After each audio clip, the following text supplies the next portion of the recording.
Yes, friends, it's the In Wheel Time car talk show on iHeart Radio. Just ahead, we talk with the fabulous Jerry Emmons. I'm sure he's never been called that before. About the used car market and how the fleet of Emmons Lucas Oil drag cars have been doing.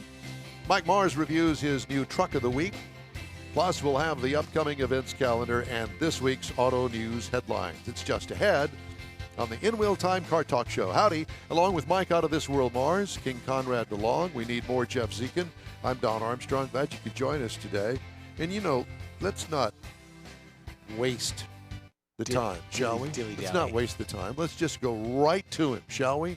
Ladies and gentlemen, from Emmons Motors and Emmons Motorplex, here he is, Mr. Jerry Emmons himself. 2021 World Champion. What a great Saturday. It is a great Saturday. How are things down there in the south side of town? They're steady. Honestly, they're not as busy as we would like.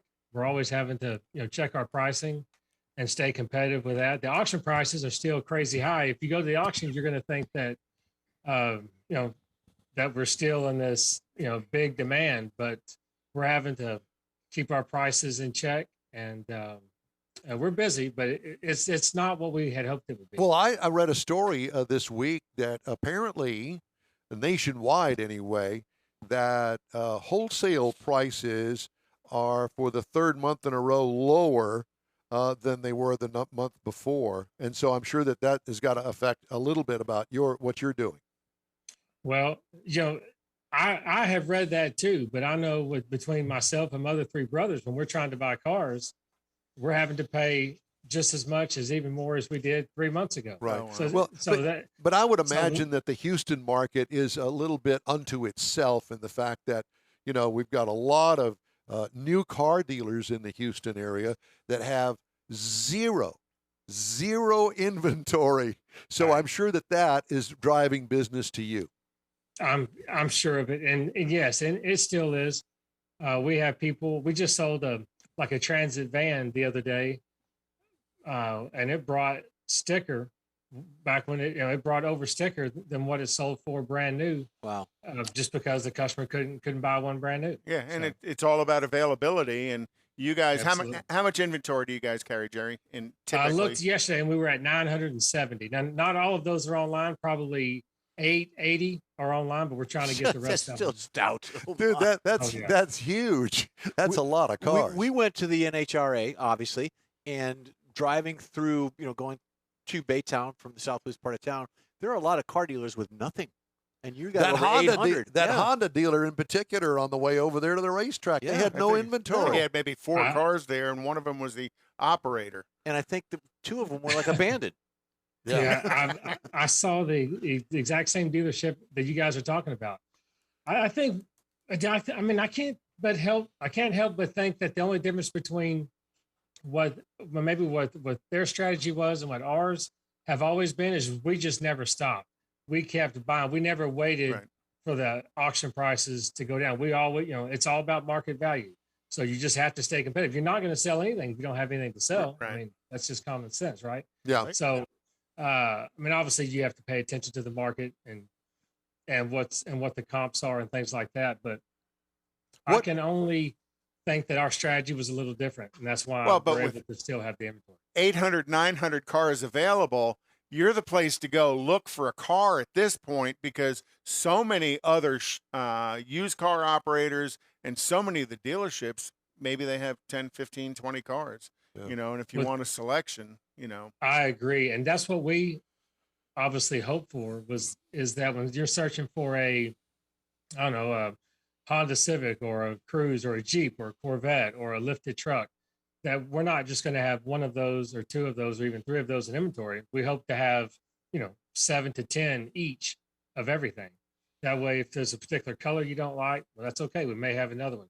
If you want something with a little less mileage, or maybe something that falls within the budget a little better, then, we'll have that too. What price range of car do you sell the most of? Where does it fall in? What is the most popular price category of cars that you sell?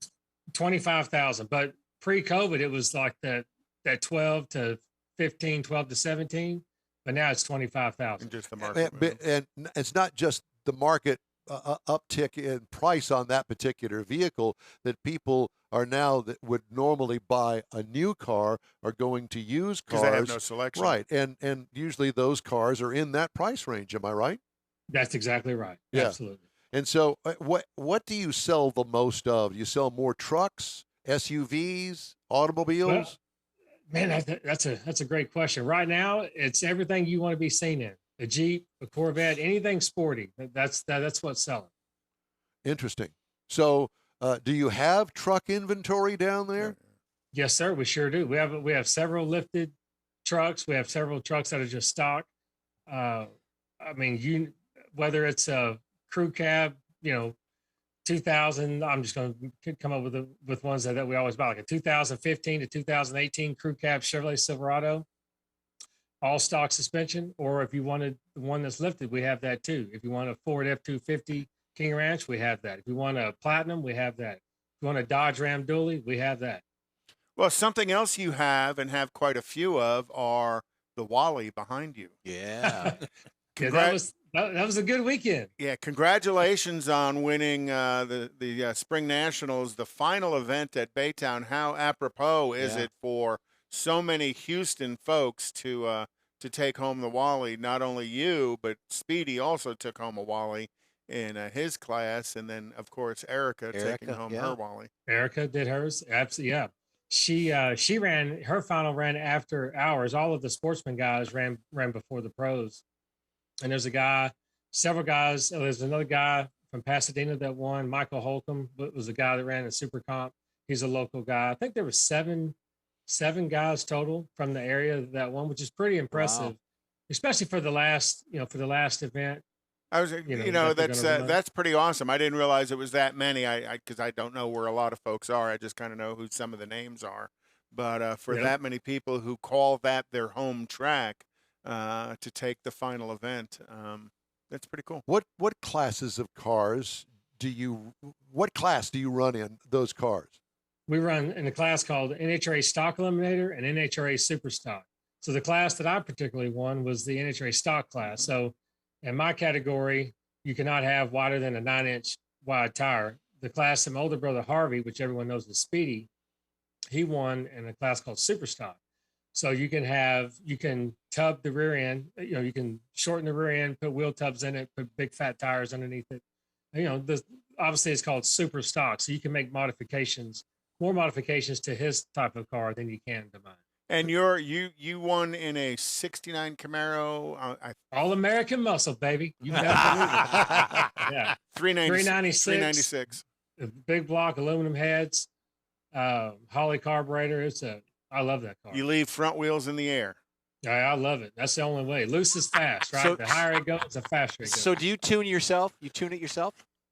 I try to, but I have a lot of good friends that help me. I have a good engine builder that if I have a question, he can help me. Who is your engine builder?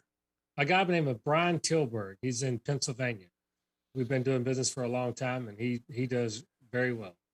And if we were to count how many Wallies you have collected through the years, you personally, how many would that be?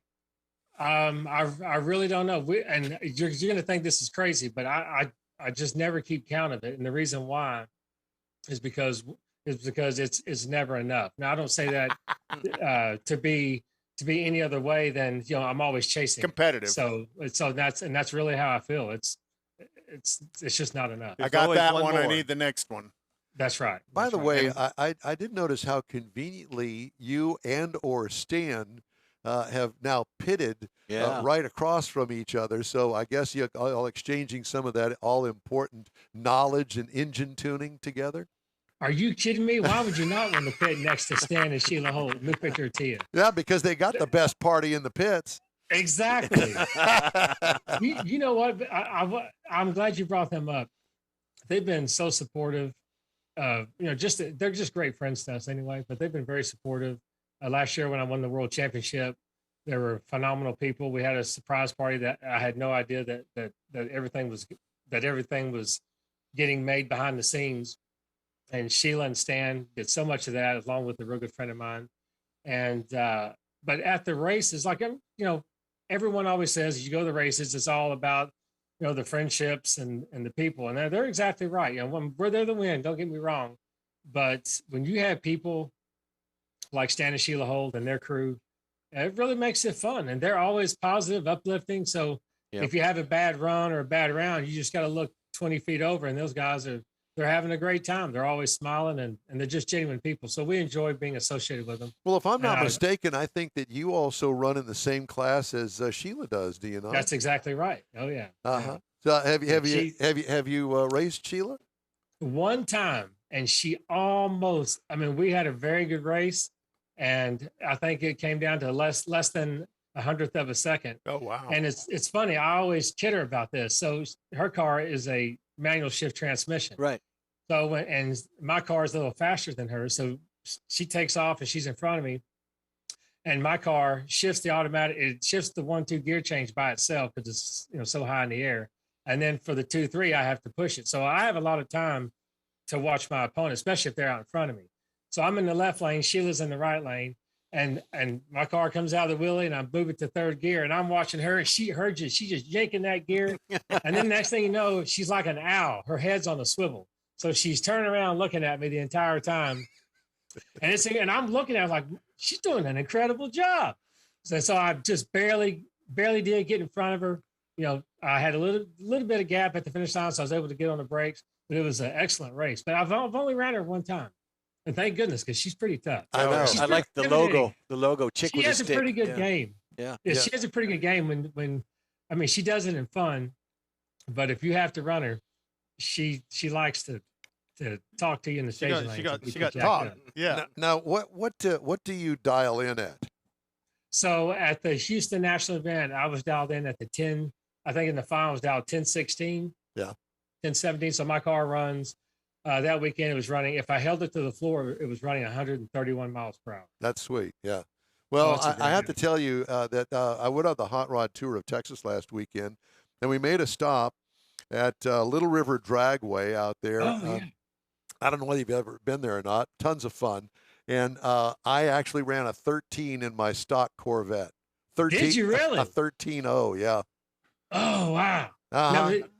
Now, is that the first time you've ever ran it? Yeah.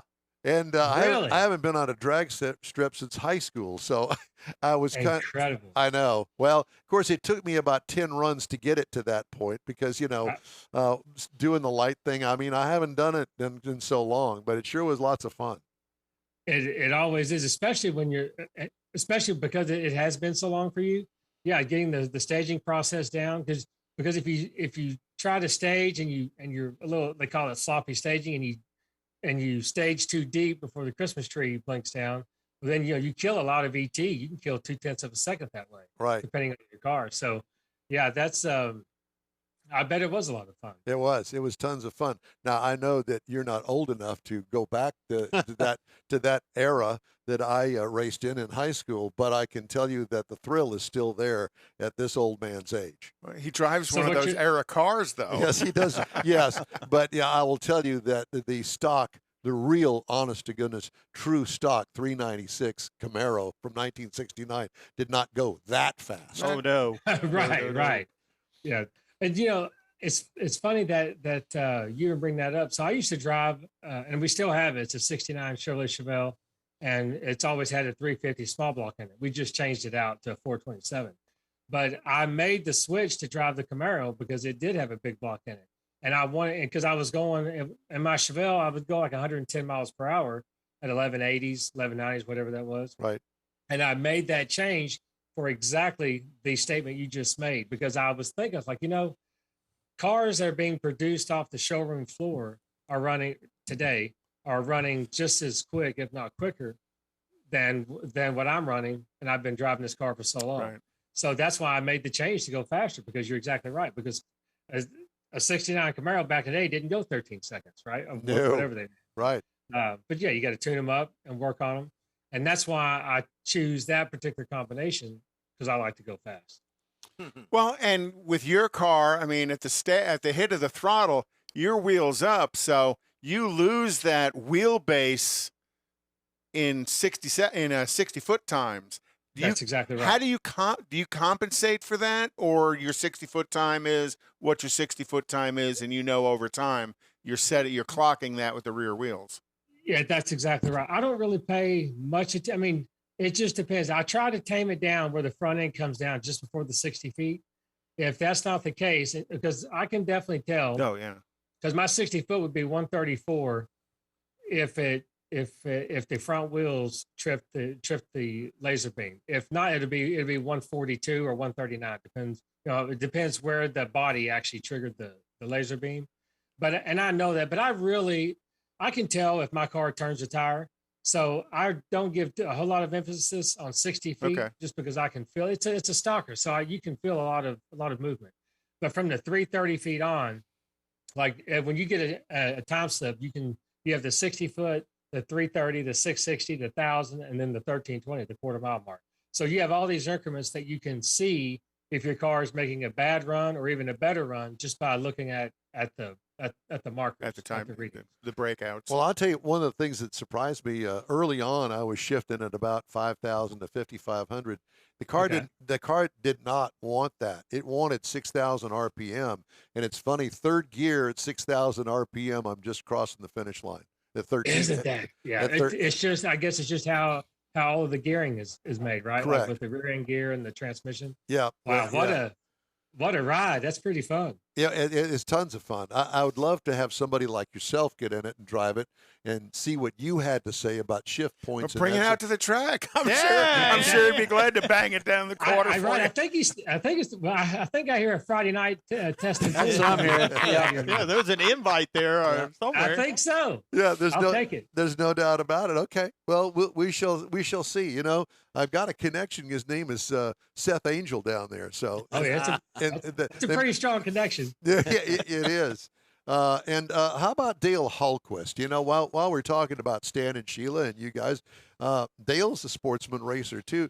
Now, is he in the stock or what He class? runs both. Yeah, he has a great clean operation. His stuff is pretty fast. He has a 67 Camaro that he runs in the stock limiter class, and then he has a Cobalt. Oh, super slick car. Both of his cars are nice. But he has a Cobalt that has been converted to rear wheel drive, obviously, and he runs super stock in that category. And he does real well too. He's every time Dale and I run, it's always 1 for 1. I'll beat him, he'll beat me. He never misses a tree, and he's always very close on the dial. So it's kind of like when I ran Sheila Holt. It's the same thing with Dale. It's like they always put up a good run. Now, does Dale have a automatic or a manual? No, his Super Stalker will shift by itself just because of the timer that it has in it. But his Stalker, I believe, has a 3-speed. So if I'm not mistaken, his car does the 1-2 shift by itself, and then he'll push it the 2-3 like I do in my car. I think that's how his car is set up. Interesting. Well, I know that like you said, it's a conglomeration of great friends out there having a good time and enjoying the camaraderie and the friendship. Jerry, it's great to talk to you. Thanks so much for joining us today, talking about the used car business down there at Emmons Motors, and also love talking drag racing with you. Guys, it's always a pleasure to be on your show, and anytime I can give some insight or we can talk about drag racing, which is our passion and our love, I'd be glad to do it. So thank you again for having us on. Congratulations to both you and Harvey on your Spring Nationals win and your World Championship in 2021. And we'll talk to you again soon. Thanks again. I hope so. All right. You bet. All right. Time now for the events calendar. And Conrad has that. So, again, tonight, Nifty 50s, Kima Car Meet, the ones that are going on all the time. But also tonight, starting at noon to 6 p.m., is the Houston Pride Lowrider car show at Alamo Tamales and Tacos on Berry Road in Houston, and it's an open car show. Also tonight is the Wharton Cruise Night at Domino's Pizza, just a cruise in. And then tomorrow morning is the Car Culture Shifted Meet at Cinco Ranch in Katy, Texas. Again, just an open cruise. Galveston Car Cruise is tomorrow morning. They're going to meet at Vape King on FM 520. The Vape King. I hang out there all the time. I've got in all the Friendswood, Texas. And, don't forget, we're Tailpipes and Tacos is June 18th. And that's going to be at Loopy Tortillas off of Grand Parkway and Kingsland. We'll be there doing the show live. We always have lots of people asking us when the next one is. And remember, the pattern of the shows changed a little bit. We're going to do 4 shows this year with Loopy Tortillas, and there are going to be awards provided in those shows. You can go to our Facebook page or Loopy Tortillas Facebook page and see what cool looking awards those are. Is that Father's Day weekend? No? No? June 17th. Or I don't know, Mike, would you know? I think it is. Well, let's just wait just a Well, moment, and on- I will on- be able to walk you through that. On that note, there's a reputable card company. It is Father's Day weekend. A reputable card company that is in select cities. They're selling Father's Day cards in 5-packs. Oh, okay. Well, I'm not sure if this is Stan or Sheila. They just blew right by that. Yep. Did anybody get that? Yeah, you Yes. did. 5-packs. Okay, I'm go not real ahead. sure if it's Stan or Sheila, but one of them said, "I love my world champ." I'm assuming that's Sheila, not Stan. Let's see, what time is it? No, it's Sheila. Stan's not up yet. Yeah, Anyway, we love you guys. All right, time now for this hour's car review. Mr. Mars had a chance to drive the Ram 1500. Yeah, did. The 2022 Ram 1500. Now, this is the Rebel with a GT package on it. It's a crew cab 4x4, full-size pickup. Comes in, you can actually get the 1500 now in 7 different trim levels, and the Rebel is considered a mid-level trim. So there's a couple of them up and a couple of them down below. And what they've done, they've added a little more aggressive styling to this 5-passenger vehicle. It's got the performance hood look, and it's got tow hooks, it's got skid plates, it's got a lot of the off-road things that you'd be looking for if you were looking for an off-road type vehicle, like the Rebel is set up as. Up front, you're going to find LED lighting, the front and the rear, fog lights, all of it's LED, even some inside the bed lighting is LED. You're going to find you got rain-sensing wipers, power folding mirrors, a dual-pane sunroof. So almost the entire cab is like a big sunroof up there. Now, in the back, we had the trifold tonneau cover, which works really well, keeps things pretty dry. Had the adjustable cargo tie-downs inside of it, and had the lights again that were back there. And when we got to the inside of it, we had the leather vinyl seating. It was kind of a combination of materials on it. And the front seats are heated and ventilated. Had the 60/40 rear seat. Had the big 12-inch monitor in the center stack. And that thing is just, you can do all kinds of things It with looks that. like an iPad in there. It does. It actually does. And we had the digital screen for the driver where we had all the information panels for that. And now the rear seat was the 60/40. The front seats are heated and ventilated. Now the rear seat, the outboard positions on it were also heated on it. It folds up, gives you a flat bed, lots of room inside the cab of it. Up under the hood is the 5.7-liter V8 Hemi. There's a couple other options you can get, but we had the Hemi in it, 395 horsepower, 410 pound-feet of torque, backed by an 8-speed automatic transmission that fed back to a 392 gear. We also had, as an option from the factory as part of the Rebel package, the Mopar cold air intake from the factory that you could typically you could add on. I looked at it to see if it would fit on mine. Not so much. So Swap it I out. was just Yeah, going to say, what were you thinking about swiping it? just making sure it would fit. Uh-huh. Crossover. I bet you they make one that fits yours. You Oh, just they have do. to pay for it. That's it. And I also found it interesting. We had an optional 33-gallon fuel tank because Kimberly Schultz. Schultz, I just wanted to give you a heads up, Kimberly, that, Mike is thinking about stealing the air cleaner off of the truck. Just, 33-gallon gas tank. Yeah, I filled it up once. Oh, I was going to say it's $120 to fill that. No, I up. thought he was going to say I siphoned the 33-gallon gas tank. Thanks. I didn't Kimberly. think about that. Yeah. I drove it too many miles. Now, the EPA says on this one you should be looking for 18, Highway 22, and combined 19. I actually, across my 303.4 here we miles, go. I got 14.8 miles to a gallon. Fat foot. But let me tell you, this thing has got some smooth power. I mean, some nice driving smooth. Yeah, and power. Everybody for- wants a Hemi. and you paid for it with Everybody that wa- 33-gallon Yeah, fuel tank, didn't you? You pay really well for it. Now, the other thing about driving it, though, it had the 4-corner air suspension, and of course, it's got Nice. the rear coil springs on it, so it's got a really great ride. But this one didn't come with running boards, so I thought that was kind of weird. But it has the squat feature. The squat feature is a good way to put it. Yeah. It lowers it down, and it works pretty good. It brings it down to getting in and out space. But the problem is it takes so long to do it. If you pull up to and you get to a parking spot and you push the button to take it down to where you want to get out, yes, I mean, it's like it takes way too It's long. kind of like you in the morning. Kind of like that, yes. And then, so you get real quick to where you're coming out the store and you got bags or something from the grocery store. You hit the button then to make sure it's down to get into it On the way in.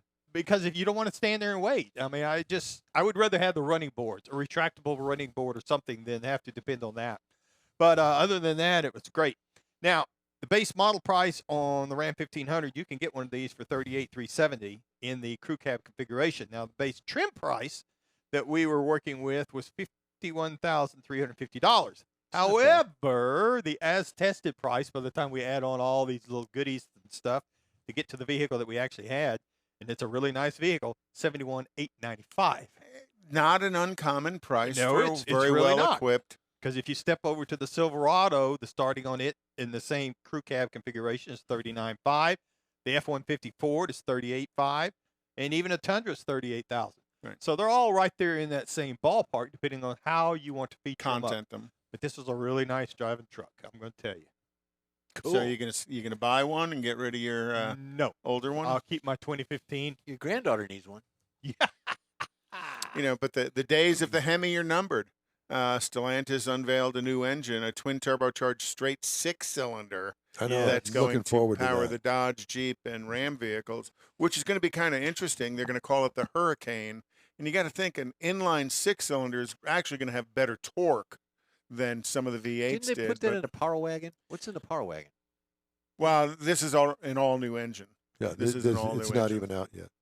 All right. Well, thank you, sirs. In Wheel Time Car Show is now part of the iHeart family and available 24/7 at iHeart.com and through the iHeart app. Just look for In Wheel Time Car Talk. We still stream on Facebook, YouTube, Twitch, and InWheelTime.com. More of the In Wheel Time Car Talk Show right after these brief messages. Father's Day weekend, Saturday, June 18th, 2022. It's the next Tailpipes and Tacos Cruise In, and you're invited. Tailpipes and Tacos Father's Day edition will be at the same Loopy Tortilla in Katy, 8 to 11 a.m. on Saturday, June 18th. It's the only place cruisers compete for trophies and other prizes. Enter your vehicle for Best Hot Rod, Best Classic, and Best Modern Classic. Tailpipes and Tacos is Houston's coolest cruise-in and is your opportunity to see the best hot rods, show cars, classics, and resto mods, and get Loopy Tortilla breakfast tacos and adult beverages. There's no entry fee, and cars will automatically compete for custom Loopy trophies and other prizes. It all happens at the Loopy Tortilla Tex-Mex in Katy on the Grand Parkway at Kingsland Boulevard, just south of I-10. Kick off summer with Tailpipes and Tacos Father's Day edition, Saturday, June 18th. The In Real Time Car Talk Show will be there too. Celebrate Father's Day, the start of summer, and the return of Tailpipes and Tacos. Saturday morning, June 18th, 8 to 11. We'll see you then, weather permitting. Want to take a minute to tell you about Gulf Coast Auto Shield, a Houston detail company like no other. Gulf Coast Auto Shield offers paint correction services that'll give your car, truck, or SUV a like-new shine. Afterwards, you'll want to protect it with a professionally installed nano-ceramic coating or protection film. Worried about your very expensive windshield getting damaged, broken, or cracked? Let Gulf Coast Auto Shield install Exo Shield, a windshield protection film. Give John Gray a call today or check out their website, gcautoshield.com. Hey, whether you own a new, ultra-expensive, exotic, or a 5-year-old Suburban, Gulf Coast Auto Shield will help keep your investment looking like the day it rolled off the assembly line. Gulf Coast Auto Shield is conveniently located on the South Sam Houston Parkway, just south of I-69, the Southwest Freeway. Meet the staff and check out all of their services online right now at gcautoshield.com. The In Wheel Time Car Talk Show is now part of the iHeart family. Now you'll have access to 24/7 Car Talk anytime you need a fix. Just download the iHeart Radio app and ask for In-Wheel Time Car Talk, and there we are. Be sure to save us in your iHeart library for instant access. No matter where you are, you have the best Car Talk show right on your PC, laptop, or mobile device and never have to worry about finding us again. Of course, you can always get access to our video and audio streams via InWheelTime.com and your favorite podcast channel, and all of this is free to you. From the iHeart Radio app, you'll not only hear our Saturday morning live show, but the best shows of the past, updated weekly. Never miss a minute of up-to-date new car reviews, pre-owned reviews, Conrad's Car Clinic, informative interviews, automotive news, and the most fun car talk show on the planet. Just download the iHeart Radio app, search for In-Wheel Time Car Talk, save it to your library, and with a tap of the icon, you'll be in touch with your favorite Car Talk team. In-Wheel Time Car Talk, streaming now on iHeart.com/InWheel Time Car Talk.